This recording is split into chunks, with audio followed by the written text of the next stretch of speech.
What if I told you that 240 million years ago, there was an amphibian that could grow up to 20 feet long and possess tusks so massive they pierced through its own skull when its mouth closed? Mastodonsaurus was not your typical frog or salamander. This prehistoric monster ruled the swamps and lakes of the Triassic period with a weapon system so terrifying that it redefined what we think amphibians are capable of. Its double-rowed fangs and skull-piercing tusks were not just for show, they were precision instruments designed for one purpose: creating an inescapable prison around struggling prey in the murky depths of ancient swamps. To understand how this ancient predator achieved such dominance, we need to examine the anatomical blueprint that made it possible. When evolution sets out to create the perfect underwater killing machine, the result defies everything we expect from amphibian anatomy. Most people associate amphibians with small frogs hopping around ponds or salamanders hiding under rocks. But Mastodonsaurus shattered every conventional rule about what these creatures could become. This ancient predator developed anatomical features that seem almost impossible when compared to modern amphibians. The skull structure alone reveals the sophistication of this biological weapon. Measuring up to 5 feet in length, in the largest specimens, the triangular cranium maximized bite force through precise geometric design, while simultaneously housing an intricate network of sensory channels. These specialized grooves, known as lateral line like sulci, formed a detection system far more advanced than anything found in contemporary amphibians. The sulci allowed Mastodonsaurus to perceive the faintest water disturbances created by struggling prey in the murky depths of Triassic swamps. The dental arrangement created an inescapable prison for any creature unfortunate enough to encounter this predator. Double rows of marginal teeth lined the jaw edges, while massive palatal tusks protruded from the roof of the mouth. Together, these elements formed a cage-like structure that prevented fish and smaller amphibians from escaping once the jaws clamped shut. The spacing and angle of each tooth served a calculated purpose in the restraint and processing of prey. Perhaps the most remarkable cranial feature was the enlarged pineal foramen, an opening in the skull roof that housed sophisticated light detection organs. This adaptation enabled effective hunting in low visibility environments where other predators would struggle to locate prey. The pineal system provided Mastodonsaurus with enhanced awareness of changes in water clarity and light conditions, crucial advantages for an ambush predator. Every component of the skull worked in perfect coordination with the others. Reinforced jaw joints absorbed the tremendous forces generated during violent struggles with large prey, while specialized muscle attachment points distributed stress across the entire cranium. The temporal fenestrae openings behind the eye sockets were proportionally larger than those found in other temnospondylls, accommodating more powerful jaw muscles that could deliver powerful bite forces. The nasal passages featured complex internal structures that supported extended periods underwater while maintaining the ability to detect chemical signals from potential prey. These adaptations allowed Mastodonsaurus to remain submerged for considerable durations without compromising its sensory capabilities or respiratory needs. Each anatomical element represented a specific solution to the challenges faced by an apex aquatic predator. The flattened skull profile reduced water resistance during rapid strikes, while the broad temporal region provided maximum space for jaw muscle attachment. Even the tooth replacement patterns followed specialized cycles that ensured optimal dental maintenance throughout the predator's extended lifespan. Yet, among all these remarkable adaptations, one feature stands out as particularly puzzling at first glance. The enormous tusks that punctured through the creature's own skull whenever it closed its mouth represent this puzzling adaptation. At first examination, having teeth that literally stab through your head seems like nature made a serious mistake. However, paleontologists uncovered compelling evidence that this seemingly harmful characteristic actually served a vital function in the predator's hunting strategy. The lower jaw tusks were far more than oversized teeth. These specialized structures functioned as biological restraining devices that addressed a critical challenge faced by every aquatic predator, preventing powerful thrashing prey from escaping during underwater attacks. When Mastodonsaurus clamped its massive jaws around struggling fish or other aquatic animals, the tusks emerged through carefully positioned openings in the palate, effectively creating an inescapable prison around the captured prey. The tusk, through skull mechanism, operated with remarkable precision.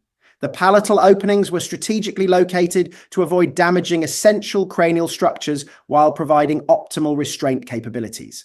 These apertures position themselves in front of the nostrils, allowing the tusks to protrude through the skull roof without compromising breathing passages or critical sensory organs. The arrangement meant that once prey entered the jaws, the closing motion automatically engaged the restraint system. Fossil specimens reveal that these tusks reached impressive sizes with isolated teeth, up to 5.5 inches long, indicating that older individuals developed increasingly formidable weapons. As Mastodonsaurus matured and grew larger, its tusks became more effective at tackling progressively bigger and more powerful prey. The preserved tusks show wear patterns that provide insights into the predator's feeding behavior and hunting success. The engineering behind this adaptation demonstrates evolutionary innovation at its most creative. The tusks required precise coordination between jaw muscle development, skull bone formation, and palatal opening positioning. Any misalignment would have rendered the system useless or potentially fatal to the predator itself. The restraint mechanism allowed Mastodonsaurus to secure prey that would have easily escaped conventional predators through brute force alone. Fossilized digestive contents attributed to Mastodonsaurus contain remains of fish, confirming that this restraint system successfully captured aquatic prey. The preserved evidence demonstrates that the through-skull mechanism functioned as intended, enabling the amphibian to maintain its grip on struggling victims in the challenging underwater environment where other predators might lose their catch. The Tusk paradox reveals how evolution develops solutions that initially appear counterintuitive or even harmful. What seemed like self-inflicted injury actually represented the key to Mastodonsaurus's predatory dominance. This restraint system enabled the amphibian to capture prey species that remained completely beyond the reach of other aquatic hunters, establishing its position as the supreme freshwater predator of the Middle Triassic period. Yet the skull adaptations were only part of a much larger evolutionary transformation that would reshape the entire body plan of this ancient predator. While modern amphibians divide their time between water and land, Mastodonsaurus made a radical evolutionary commitment that permanently locked it into an aquatic existence. The postcranial skeleton reveals a story of complete aquatic dedication through reduced limbs, a powerful tail, and heavy bones that prioritized underwater performance over any terrestrial mobility. This body plan created a fascinating evolutionary paradox. The more perfectly Mastodonsaurus adapted for aquatic hunting, the more helpless it became on land. The limbs tell the most compelling part of this story. Proportionally smaller than those found in modern amphibians, these appendages could manage bottom walking along lake beds, but proved completely inadequate for supporting the massive body weight on land. The leg bones lacked the robust structure necessary for terrestrial locomotion, with muscle attachment points optimized for underwater maneuvering rather than weight-bearing locomotion. The forelimbs showed particular reduction in size and strength, becoming little more than steering appendages for aquatic navigation. The elongated tail emerged as the primary propulsion system, featuring robust vertebrae and extensive muscle attachment points that generated powerful swimming strokes. The caudal vertebrae displayed pronounced neural and hemal spines, providing anchor points for substantial tail muscles that could drive the predator through water with considerable force. This tail design enabled rapid acceleration during ambush attacks and sustained swimming for territorial patrol. Dense, heavily mineralized bones provided negative buoyancy that allowed Mastodonsaurus to remain submerged without constant swimming effort while waiting to ambush prey. These pachyostotic bones contained increased mineral density throughout the skeleton, creating natural ballast that eliminated the need for active diving behavior. The bone structure contrasts sharply with that of semi-aquatic amphibians, which maintain neutral or positive buoyancy to facilitate surface breathing. The ribcage structure demonstrates adaptations for extended breath holding, enabling long periods of motionless waiting at the bottom of lakes and swamps. The ribs formed a robust barrel-shaped thorax with enhanced lung capacity and specialized intercostal muscle arrangements. These features allowed prolonged submersion during hunting activities, giving Mastodonsaurus the patience required for successful ambush predation. Mastodonsaurus represents an evolutionary extreme of complete aquatic specialization that sacrificed terrestrial capability for underwater dominance. This anatomical commitment made it supremely effective as an aquatic ambush predator capable of exploiting freshwater environments with unmatched efficiency. However, this same specialization created vulnerability when aquatic environments changed during the late Triassic. Mastodonsaurus lacked the anatomical flexibility to adapt to new conditions or exploit alternative habitats. The body that conquered ancient waterways ultimately became the limitation that sealed the genus's evolutionary fate. Yet physical dominance alone does not explain how Mastodonsaurus maintained its stranglehold over Triassic freshwater ecosystems. The true secret lay in a feeding strategy so ruthless that it redefined the very concept of apex predation. Mastodonsaurus established this dominance through a reign of terror that extended beyond typical predator-prey relationships to include consuming its own kind. Bite mark evidence and coprolite analysis reveal that these massive amphibians practice cannibalism regularly, with larger individuals systematically preying on smaller members of their own species. This cannibalistic behavior created a brutal hierarchy where size alone determined survival, establishing multiple predator-prey relationships within single populations. The cannibalistic nature of Mastodonsaurus created complex ecological dynamics that even involved other apex predators like Batrachotomus. While juvenile archosaurs fell victim to the massive amphibians, adult Batrachotomus could successfully attack and kill smaller Mastodonsaurus individuals. This created an unusual situation where two apex predators both hunted and were hunted by each other depending on size and circumstances. Fossil evidence from Kupferzell provides direct proof of this intraspecific predation through bite marks on Mastodonsaurus bones that precisely match the tooth patterns of larger individuals. These forensic details confirm that cannibalism occurred regularly rather than as isolated incidents.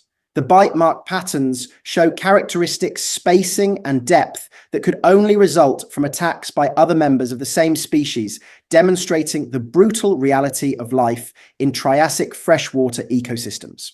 The predator-prey dynamics between Mastodonsaurus and Batrachotomus reveal the complex nature of apex predator interactions. Mastodonsaurus preyed upon juvenile Batrachotomus that ventured into aquatic environments, while adult Batrachotomus returned the favor by hunting giant amphibians in shallow water or targeting individuals trapped in shrinking seasonal pools. This mutual predation created a delicate balance of power between terrestrial and aquatic apex predators. Coprolites attributed to Mastodonsaurus contain an extraordinary variety of prey remains, including smaller temnospondylls, numerous fish species, and small archosaurs that ventured into or along the edge of water. This opportunistic feeding strategy allowed the amphibian to exploit every available food source within its aquatic domain, from bottom-dwelling organisms to surface-swimming prey. The digestive contents reveal a predator that consumed virtually anything it could overpower.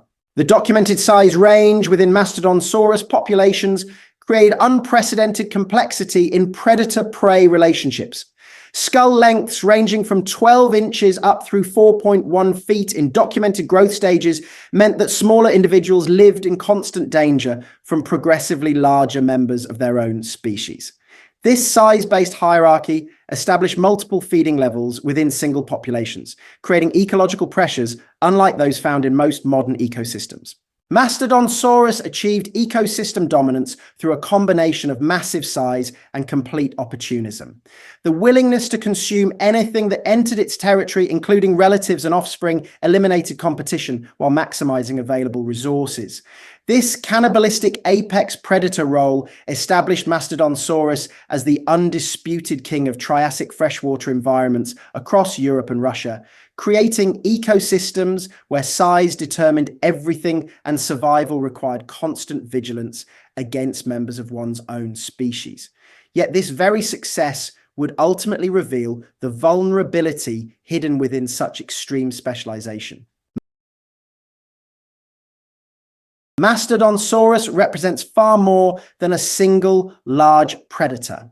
It embodies the final chapter of amphibian dominance before reptiles claimed supremacy in aquatic environments. During the Middle Triassic, the Mastodonsaurus lineage achieved its evolutionary peak, with species spreading across much of Europe and extending into Russia as the last great amphibian empire. This expansion marked the culmination of millions of years of temnospondal evolution, establishing these massive predators as the undisputed rulers of freshwater ecosystems throughout the northern continents. The taxonomic diversity within the genus reveals an evolutionary success story of remarkable proportions. M. jageri dominated Central European lake systems, while M. giganteus established populations in larger river deltas. M. scapalensis adapted to seasonal wetlands, and M. torvus expanded the empire's reach into Russian freshwater systems. Each species maintained the core predatory lifestyle while developing specialized features suited to their regional environments. This adaptive radiation demonstrated the flexibility of the Mastodonsaurus body plan across diverse aquatic habitats. Russian specimens of M. torvus display distinctive cranial features, particularly smaller orbits, positioned further back on the skull that differ markedly from their European relatives. These anatomical variations suggest the lineage remained actively evolving and expanding its range during the Middle Triassic. The orbital positioning provided enhanced upward vision for detecting surface prey and potential terrestrial threats, indicating ongoing evolutionary refinement even at the height of their success. Individual growth patterns within the group show increasing tusk size and skull robustness as specimens matured, indicating these predators became progressively more formidable with age. Fossil series demonstrate gradual enlargement of key predatory features throughout individual lifespans, with older specimens exhibiting more pronounced tusks and reinforced cranial structures. This growth trajectory suggested continued specialization toward greater predatory efficiency throughout each animal's lifetime. However, this same specialization created critical vulnerabilities. Their complete dependence on stable aquatic environments became a fatal weakness as ecosystems shifted during the late Triassic. The body plan that made Mastodonsaurus supreme in aquatic environments left no flexibility for adapting to changing conditions or exploiting alternative habitats when their freshwater domains contracted or disappeared. The rise of more versatile semi-aquatic reptiles like phytosaurs began challenging Mastodonsaurus dominance in identical ecological niches. These reptilian competitors possessed greater anatomical flexibility, enabling them to exploit both aquatic and terrestrial resources as environmental conditions fluctuated. Climate changes during the late Triassic altered lake and swamp systems, dramatically fragmenting the stable aquatic habitats that Mastodonsaurus populations required for survival and reproduction. The extinction of Mastodonsaurus marked the end of an era when amphibians could claim apex predator status in aquatic ecosystems. Their disappearance coincided with the broader decline of temnospondal amphibians, which took a major hit during the Triassic-Jurassic extinction event and continued dwindling until they eventually went extinct worldwide in the early Cretaceous. The story of Mastodonsaurus reveals how evolution can create extraordinary solutions that seem impossible at first glance. From skull-piercing tusks to complete aquatic specialization, Mastodonsaurus forces us to reconsider what we think we know about amphibians. It was a biological masterpiece that pushed the limits of amphibian design to create an aquatic killing machine. The next time you see a modern frog or salamander, remember that their ancestors once ruled as apex predators in ancient waters, wielding tusks and terror in equal measure. Understanding creatures like Mastodonsaurus reminds us that evolution can create solutions we never imagined, developing extraordinary adaptations that seem impossible at first glance. Yet these same innovations that enabled such remarkable success can ultimately become evolutionary traps, creating specializations so extreme that they leave no room for adaptation when environments change. The rise and fall of these amphibian giants demonstrates both the incredible creativity and inherent limitations of evolutionary processes.